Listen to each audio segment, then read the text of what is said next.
اعوذ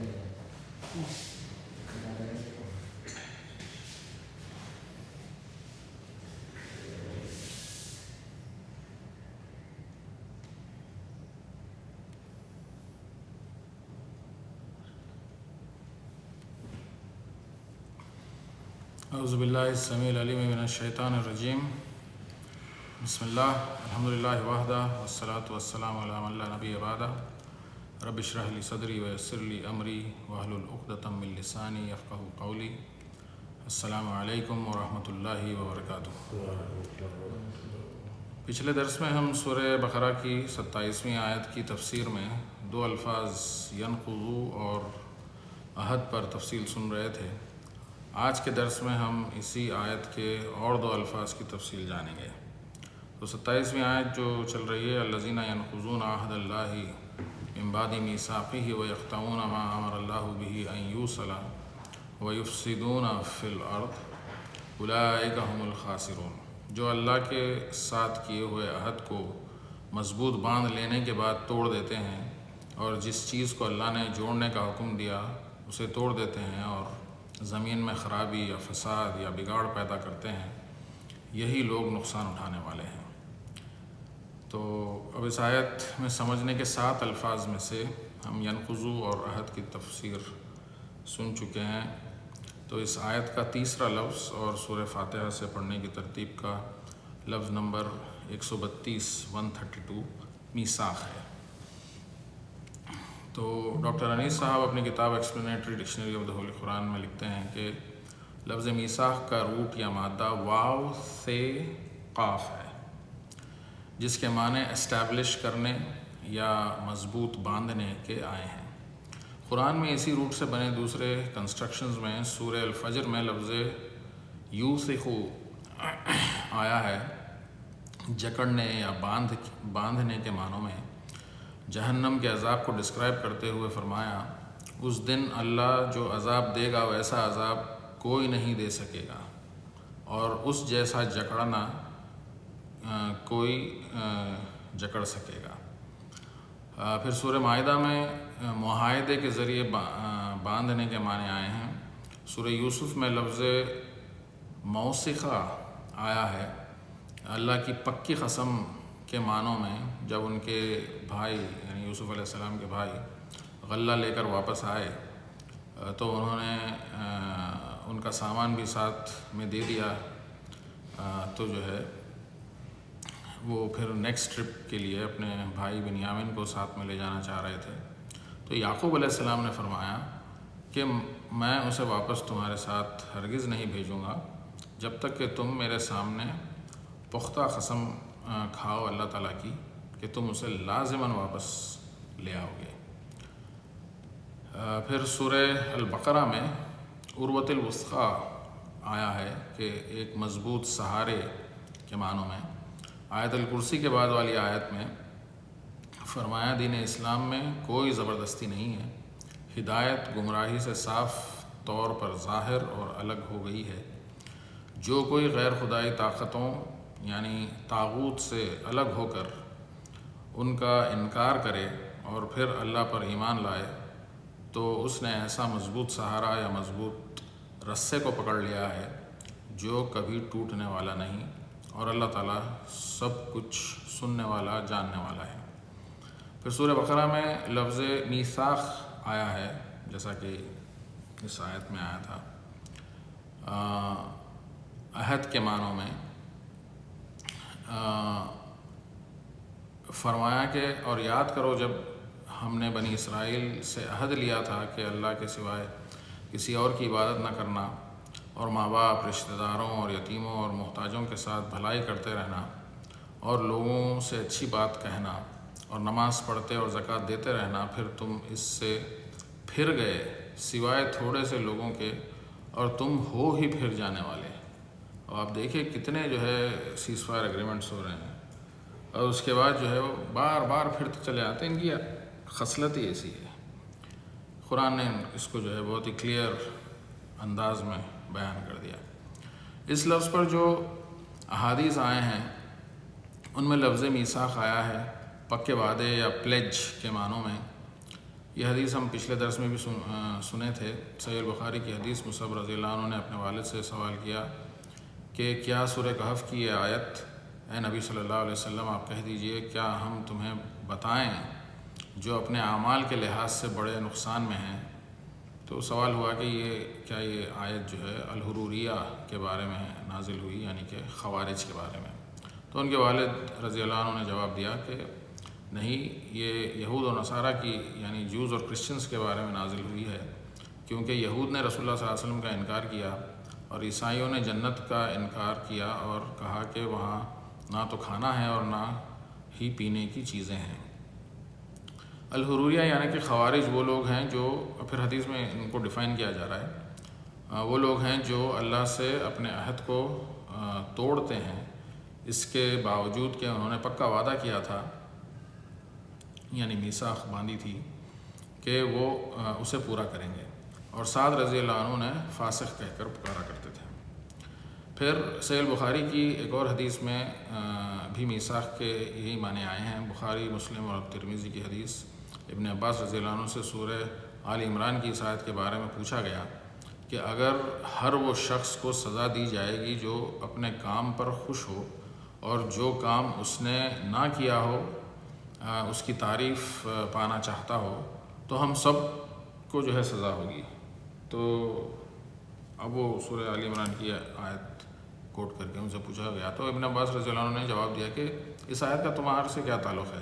یہ تو اہل کتاب کے لیے نازل ہوئی تھی، اور انہوں نے دونوں آیت پڑھ کر سنائی۔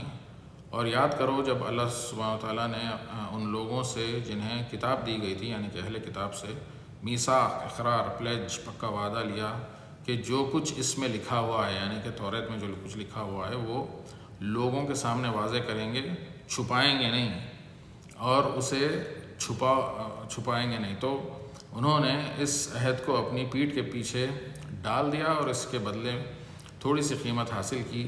یہ جو کچھ حاصل کرتے ہیں وہ برا ہے۔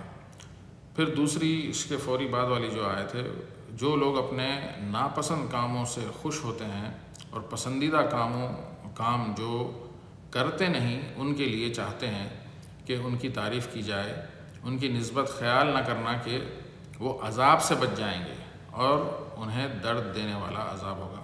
تو ابن عباس رضی اللہ عنہ فرماتے ہیں کہ رسول اللہ صلی اللہ علیہ وسلم نے اہل کتاب یعنی یہودیوں سے کسی چیز کے بارے میں پوچھا اور انہوں نے اسے آپ صلی اللہ علیہ وسلم سے چھپایا اور اس کی جگہ کوئی اور بات بتائی، تو وہ یعنی اہل کتاب یہ سوچ رہے تھے کہ وہ سوچ کر نکل گئے کہ رسول اللہ صلی اللہ علیہ وسلم سمجھے کہ اہل کتاب نے انہیں وہی بات کا جواب دیا جو آپ صلی اللہ علیہ وسلم نے پوچھا، اور پیچھے وہ خوش ہو رہے تھے کہ جو ہے وہ انہوں نے آپ صلی اللہ علیہ وسلم سے وہ جو اصل بات تھی وہ چھپا لی۔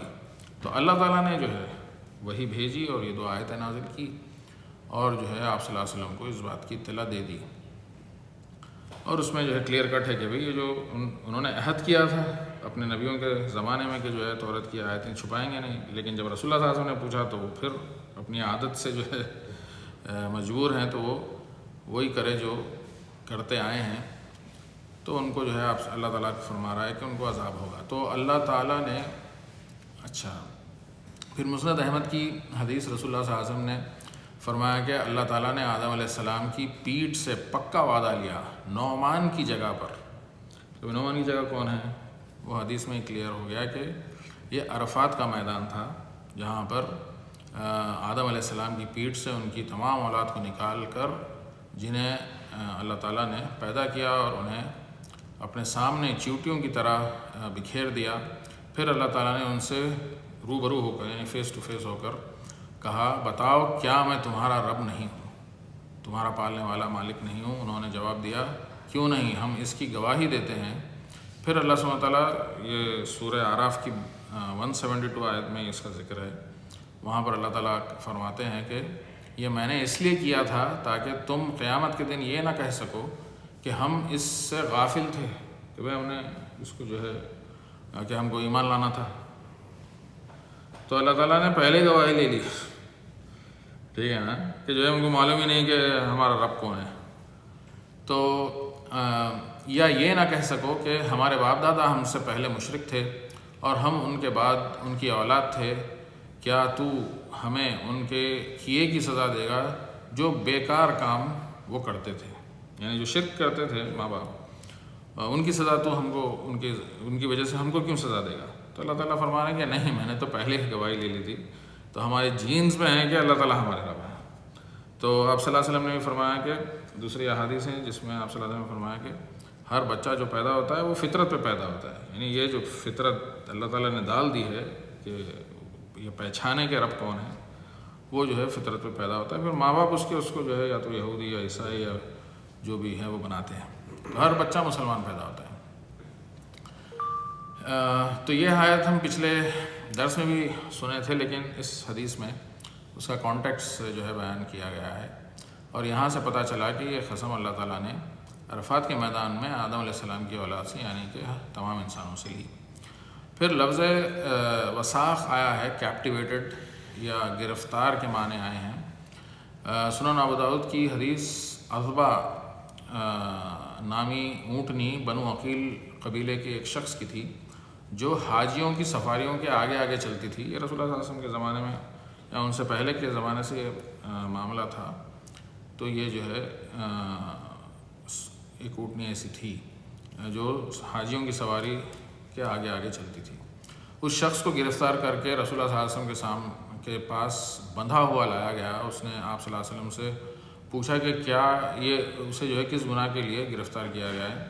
تو رسول اللہ صلی اللہ علیہ وسلم نے فرمایا کہ ثقیف کے لوگوں نے، جو یہ قبیلے کے ساتھ ان کے کچھ مراسم تھے یا کچھ ٹائز وغیرہ تھے، تو ثقیف کے لوگوں نے 2 صحابیوں کو قید کر رکھا تھا، تو ثقیف کے اس گناہ کی وجہ سے اسے پکڑ رکھا ہے۔ پھر بعد میں وہ حدیث میں آتا ہے کہ وہ ثقیف کے لوگ آئے اور اس کو پھر چھڑا کر لے گئے۔ حدیث تو اور لمبی ہے، لیکن یہاں لفظ وساخ کے معنی بندھے ہوئے یا گرفتار حال کے آئے ہیں۔ یہاں تیسرے لفظ میثاق کی تفصیل ختم ہوئی۔ اب اس آیت کا چوتھا لفظ اور سورہ فاتحہ سے پڑھنے کی ترتیب کا لفظ نمبر 133 یقطعون ہے۔ ڈاکٹر انیس صاحب اپنی کتاب explanatory dictionary of the holy Quran میں لکھتے ہیں کہ لفظ یقطعون کا روٹ یا مادہ قاف توئے عین ہے، جس کے معنی دے کٹ آف یا وہ کاٹ دیتے ہیں کہ آئے ہیں۔ قرآن میں سورہ الحشر میں لفظ قطعتم آیا ہے، کاٹنے کے معنی آئے ہیں۔ فرمایا کھجور کے جو درخت تم نے کاٹ ڈالے یا ان کو اپنے جڑوں پر کھڑا رہنے دیا، وہ اللہ کے حکم سے تھا، اور تاکہ وہ یعنی اللہ تعالیٰ فاسقوں کو ذلیل و رسوا کرے۔ یہ آیت بھی ہم اس سے پہلے لفظ فاسق میں سن چکے ہیں، اس کی تفصیل میں بھی جو ہے ہم گئے تھے۔ اس آیت میں کھجور کے درخت کو کاٹنے کے معنی آئے ہیں۔ پھر سورہ عنکبوت میں راستہ کاٹنے کے معنی آئے ہیں، یعنی قوم لوط کی حرکتوں کو مخاطب کرتے ہوئے فرمایا کہ کیا تم مردوں کے پاس شہوت کے لیے آتے ہو اور فطری جو راستہ ہے یعنی عورتوں کے ساتھ والا، اس کو جو ہے کاٹ رہے ہو، اور یہ خراب کام تم اپنی مجلسوں کے اندر کرتے ہو۔ تو ان کی قوم کا کوئی جواب اس کے سوا نہیں تھا کہ انہوں نے کہا کہ تم لے آؤ ہم پر اللہ کا عذاب اگر تم سچے ہو۔ زمین کے ایک خطے، ٹریکٹ آف لینڈ یا سیگمنٹ یا پورشن کے بھی معنی آئے ہیں۔ خطہ جیسا کہتے ہیں نا، تو وہ بھی جو ہے یہی لفظ سے نکلا ہے۔ تو سورہ الرعد میں زمین یعنی ارتھ کو ڈسکرائب کرتے ہوئے فرمایا کہ اور زمین میں کئی طرح کے خطے یا پورشنز یا سیگمنٹس ہیں، ایک دوسرے سے ملے ہوئے، اور انگور کے باغ اور کھیتی اور کھجور کے درخت، بعض کی بہت سی شاخیں ہوتی ہیں اور بعض کی اتنی نہیں، باوجود اس کے کہ پانی سب کو ایک ہی ملتا ہے، پھر بھی جو ہے پیڑ وغیرہ کی جو ہے وہ الگ الگ ہیں، اور جو ہے میوے بھی الگ الگ قسم کے ہیں، وہ سب ایک ہی پانی سے سینچے جاتے ہیں۔ پھر رات کے ایک حصے کے یا پارٹ آف دا نائٹ کے معنی آئے ہیں۔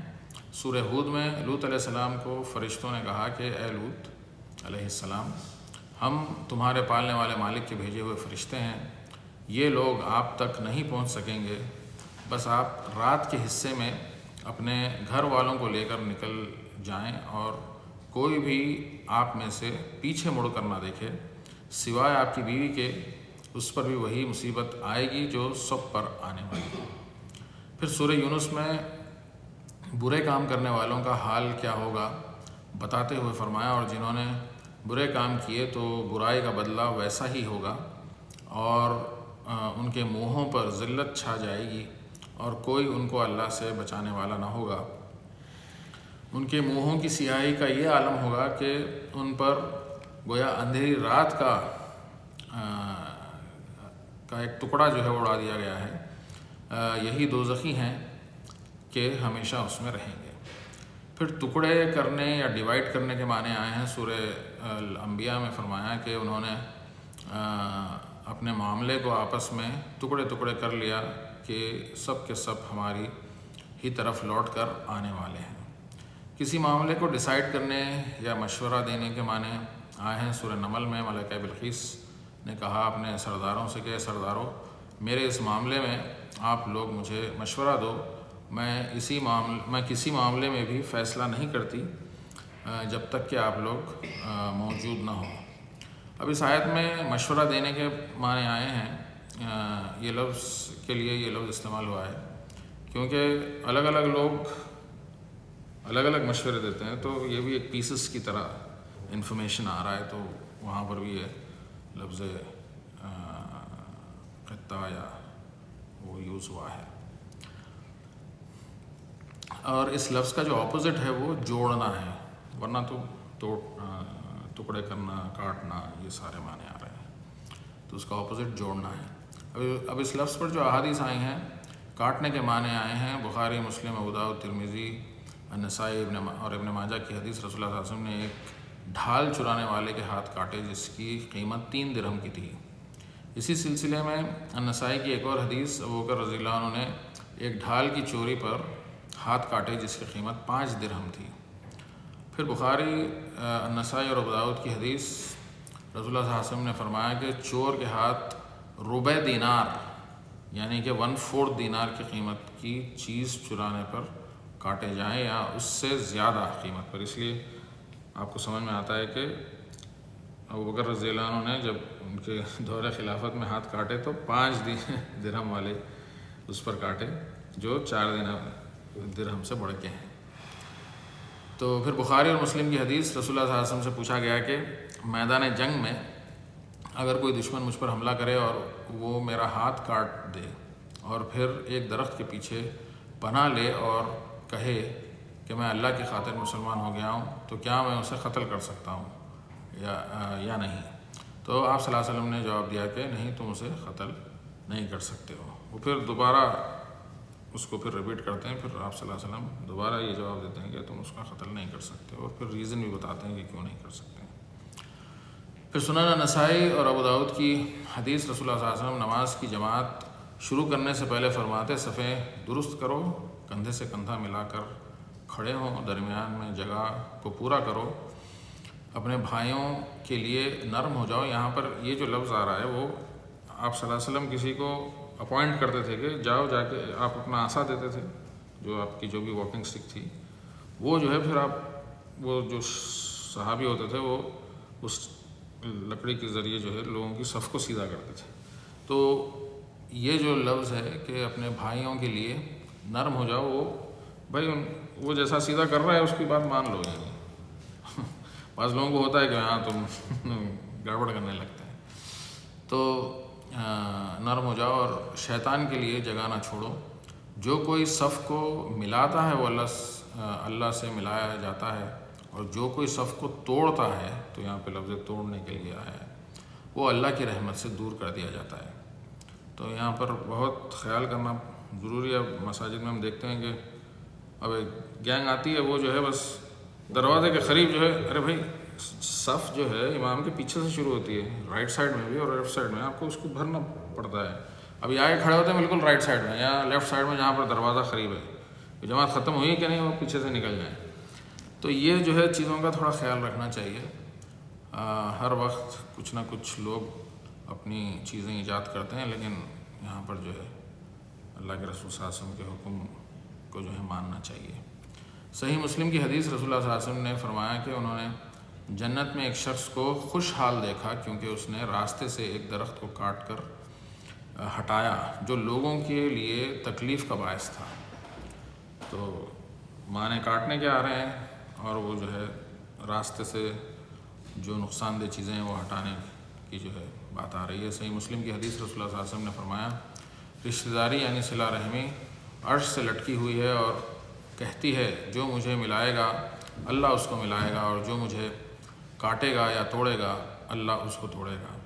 پھر ٹکڑے، حصے یا پارٹ یا پیس کے معنی آئے ہیں۔ بخاری اور مسلم کی حدیث رسول اللہ صلی اللہ علیہ وسلم نے فرمایا، سفر ایک قسم کا عذاب ہے، یا سفر عذاب کا ایک حصہ ہے، کیونکہ یہ سونے اور کھانے سے روکتا ہے۔ تو جب کوئی اپنا کام مکمل کر لے تو اسے جلدی اپنے گھر والوں کے پاس واپس آ جانا چاہیے۔ بخاری اور مسلم کی ایک اور حدیث، مسیلمہ کذاب رسول اللہ صلی اللہ علیہ وسلم کی زندگی میں اپنے ساتھیوں کے ساتھ مدینہ آیا اور کہا کہ اگر رسول اللہ صلی اللہ علیہ وسلم مجھے اپنے بعد نائب بنا لیں یا امیر بنا دیں تو میں اسلام قبول کرتا ہوں۔ رسول اللہ صلی اللہ علیہ وسلم اپنے ساتھی ثابت بن قیس رضی اللہ عنہ کے ساتھ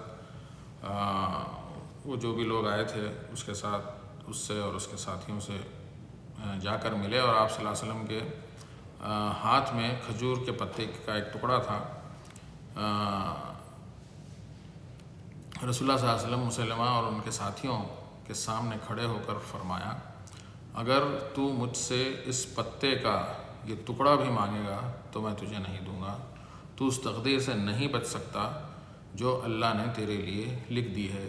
اگر تو اسلام قبول نہیں کرے گا تو اللہ تجھے ہلاک کر دے گا۔ پھر آپ صلی اللہ علیہ وسلم کہتے ہیں کہ میرا خیال ہے کہ تو غالباً وہی شخص ہے جسے میں نے خواب میں دیکھا ہے۔ تو یہ حدیث کے راوی ابن عباس رضی اللہ عنہ ہیں جو فرماتے ہیں کہ ابو ہریرہ رضی اللہ عنہ نے مجھے بتایا کہ رسول اللہ صلی اللہ علیہ وسلم نے فرمایا، میں سویا ہوا تھا کہ میں نے خواب میں اپنے بازو پر سونے کے 2 کنگن دیکھے اور یہ مجھے بہت پریشان کر گئے۔ پھر مجھے خواب میں حکم دیا گیا کہ میں انہیں پھونک مار کر اڑا دوں، چنانچہ میں نے پھونک ماری اور وہ اڑ گئے۔ میں نے ان 2 کنگنوں کی تعبیر 2 جھوٹے دعوے داروں سے کی جو میرے بعد ظاہر ہوں گے، چنانچہ ان میں سے ایک العنسی تھا اور دوسرا مسیلمہ الکذاب۔ اس حدیث میں پتے کے ٹکڑے کے معنی آئے ہیں۔ صحیح بخاری کی حدیث رافع رضی اللہ عنہ فرماتے ہیں کہ مدینہ میں ہم سب سے زیادہ کھیتیوں میں کام کرتے تھے۔ ہم زمین کرائے پر لیتے تھے اور مالک سے کہتے کہ زمین کے اس حصے کی پیداوار ہمارے لیے ہے اور اس حصے کی پیداوار تمہارے لیے، یعنی کرائے کے طور پر۔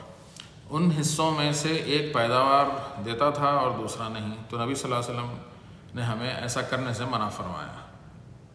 اگر دونوں حصے ایک برابر جو ہے پروڈیوس دیتے تو پھر بھی وہ جو ہے جائز تھا، اور دوسرے بھی بہت ساری احادیث آئے ہیں اس میں جو ہے ایسا کرنے سے آپ صلی اللہ علیہ وسلم نے منع فرمایا۔ پھر سیاہ ستہ میں درج حدیث، یعنی یہ حدیث بخاری، مسلم، ابو داؤد، ترمذی، ابن ماجہ اور نسائی سب کتابوں میں ہیں۔